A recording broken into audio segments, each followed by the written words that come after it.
Hello, and thank you for joining us for another Made in Texas interview. Today, we're joined by the production designer and location manager for the Warner Brothers feature film, One Battle After Another, Florencia Martin and Michael Glaser. Florencia and Michael, thank you so much for joining us today. Thank you. It's a pleasure to be here. Talk about the film. Well, the film takes place across several locations, but what I'd like to talk to you about a little bit today is your time in El Paso. During the film's scouting process, I was wondering if you let me know a little bit about what brought you guys to El Paso in the first place and what helped to cement it as a filming location. Yes, so we had read about El Paso and were interested in the fact that it was a border city with Mexico. And we came across photos actually from a location or film commission website that showed the overall views of downtown. And it was a pretty incredible first glance just to see just different eras of architecture going back to, early Spanish American all the way through the 50s and like a proper downtown. All of these buildings we basically found in their original condition, and they were very well maintained. And then we quickly, I think the first interior we walked into was actually the Genesis Perfumeria, which ends up being Sensei's family store. And we were just met really quickly with such an amazing welcome from the community. And, we explained what we were doing, that we were looking around for film, and everybody opened their doors to us and said, yes, please come in, please come up the stairs. And then we soon reached out to Michael Glaser, who can take it from here. Yeah, I think Drew at the Film Commission was instrumental in getting us kind of in the big door there. And then, Jacob Sena was kind of our rock there, getting us up and down all the rooftops and making sure that there wasn't really a rooftop that I don't think we either explored on foot or saw pictures of. So, was there anything about Texas in general or El Paso in specific that surprised you guys during scouting or filming? I'd been to Dallas and Austin on a commercial, but never to El Paso. Paul had been before, but he was passing through to Marfa, and that dude just was kicking himself the whole time. It's like, I can't believe that I didn't come through and see El Paso, because there's like there's infinite more movies to make there. We were really inspired by that city. I think in general, it was an incredible experience to be in a downtown urban area that wasn't populated by commercial storefronts, Starbucks and fast food, and just the fact that there is a preservation there that seems to be very important. El Paso Street leading to the border and Sunset Heights, even locations that didn't end up making the movie that we saw, like the old train station. Everything is, very accessible as a designer, that you're not having to cover up or restore things. And also where we did the protest, that section of historic El Paso is from the 50s. And all the original neons were there, which we restored. And for our story, too, the overlay that is present is the Hispanic community, which served our story and is also like a wonderful layer of the city. So that was a good surprise, and also, led it to be our final choice as a location. I was just the community that surrounded us with the warmth of letting us in the door and getting us in touch with other community members that made everything possible. And I think everybody was really truly excited about what we were doing, the film, and kind of being a part of it and putting their own stamp on the film. That's awesome. There is so much filming across El Paso, and you can feel the community in the film. You guys have talked about working with Drew, we talked about working with Jacob. We know there's some locals in the film. Are there any specific experiences you remember working with community members, or anything that stands out to you?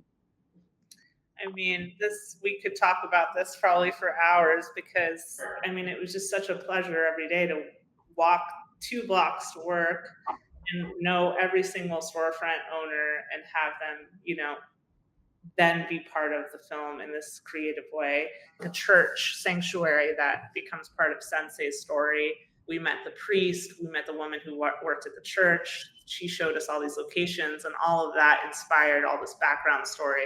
So when Sensei is calling Esperanza, that is actually Esperanza at the church down on Second Street. So it's a really special and incredible way to work, and yeah, I feel really lucky. We, the best, I think the best thing about El Paso is we called it almost like a backlot because most all of those stores close at 6 o'clock. So, if we didn't get the day or didn't make a scene, we always had that access the next day to come back and kind of like make sure that we had the run of the place. So we were bouncing around, and the schedule was like had ebbs and flows of changing, but we always had access to all these places throughout our filming there, which made it a lot easier for us to kind of maneuver around the city, especially with the rooftops.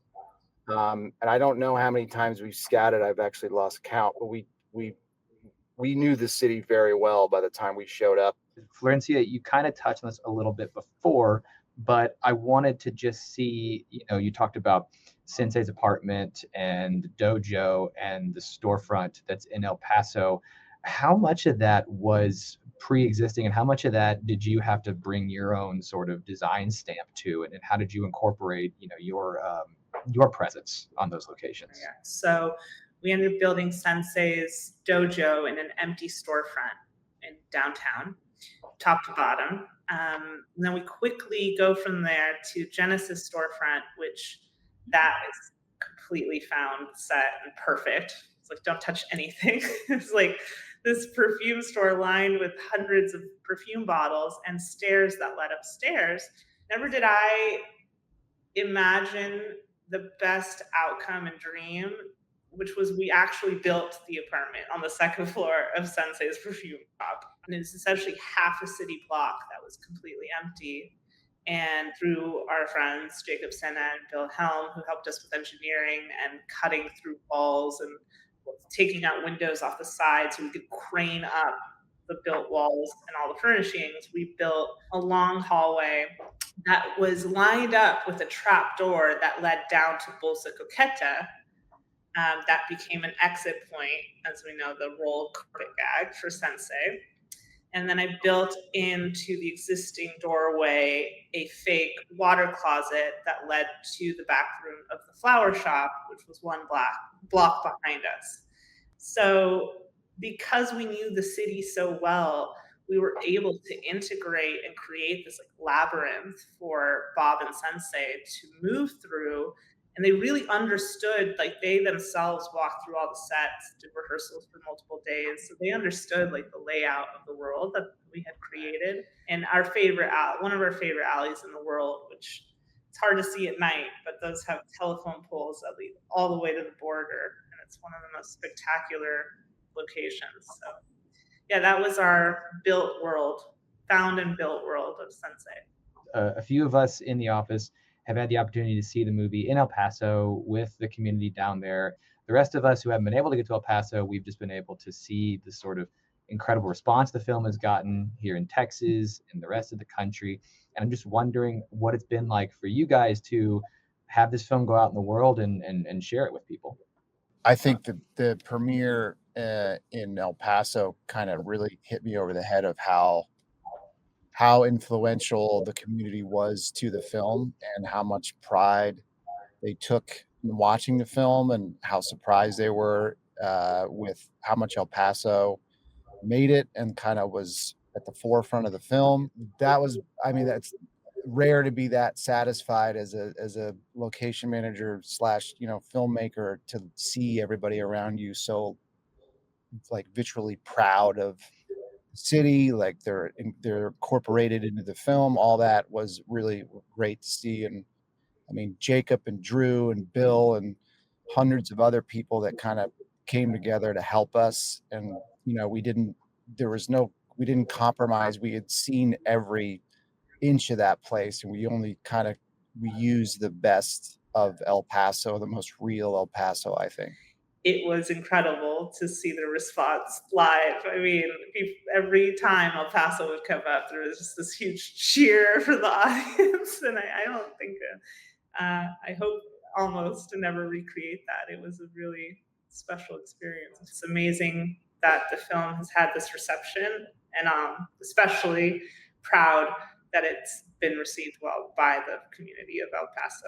That means the most. So Yeah, just I think continuation of gratitude to the community, and then everybody kind of circling the wagons to help the film get in and out of the city and get everything done that we needed, which was no small task.